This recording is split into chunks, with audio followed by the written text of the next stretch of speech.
তো hi guys, কেমন আছো তোমরা? চলে এসেছি নতুন একটা ব্লগ নিয়ে।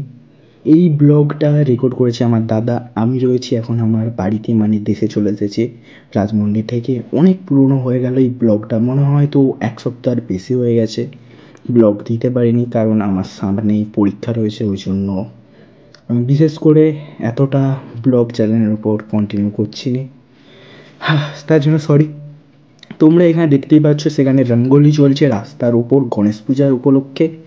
এবার এই রঙ্গোলির উপর সব রকমের নানা রকমের ভাবে প্রদীপগুলোকে রেখেছে। প্রদীপগুলো জ্বালার পর না আরও সুন্দর লাগবে এই রঙ্গোলিগুলো।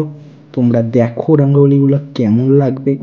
এটা আমার দাদা রেকর্ড করে আমাকে পাঠিয়েছে। যদি আমার দাদা না এটা রেকর্ড করে পাঠাতো তাহলে হয়তো এই সুন্দর জিনিসটা আর এই সুন্দর মুহূর্তটা তোমাদেরকে দেখানোর সুযোগ হয়তো আমার হতো না।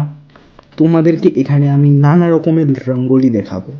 এখানে দেখতে পাচ্ছ কতটা বড়োভাবে করেছে, মাঝখানে রয়েছে আবির, তারপর এইদিকে রয়েছে এখানে গাঁদা ফুল রয়েছে হলুদ রঙের। দেখতে পাচ্ছ যে ডিজাইনটা, ওটা আবির ভেবো না, ওটা হলো গাঁদা ফুল। যদি তোমরা ভালো করে দেখো তো বুঝতে পারবেই ওটা গাঁদা ফুল রয়েছে। আর দ্বিতীয় হয়তো হ্যাঁ, আমার দাদার ফোনের কোয়ালিটিটা হয়তো খুবই বেশি ভালো হয়তো নয়, কিন্তু হ্যাঁ আমি বলতে পারি দারুণ হয়েছে ভিডিওটা রেকর্ডিং। কিন্তু হ্যাঁ, একটা আমার দাদা যেই ভুলটা করেছে সেটা হলো ভিডিওটা 16:9 করতে ভুলে গেছে। তার জন্য এটা শর্ট ফর্মে তোমাদেরকে এই ভিডিওটা আমি দিচ্ছি। যদি কোনো ভুল হয়ে থাকে তো ক্ষমা করো পারলে, কারণ কখন কাউকে জোর করে কোনো কিছু পাওয়া যায় না। এটা তোমরাও জানো, আমিও জানি। তোমরা ভিডিওটার মজা নাও, আর ভালো লাগলে নিশ্চয়ই লাইকটা করে দিও। ঠিক আছে, চলো বাই। আবার নতুন কোনো ভিডিওতে ফিরে আসবো।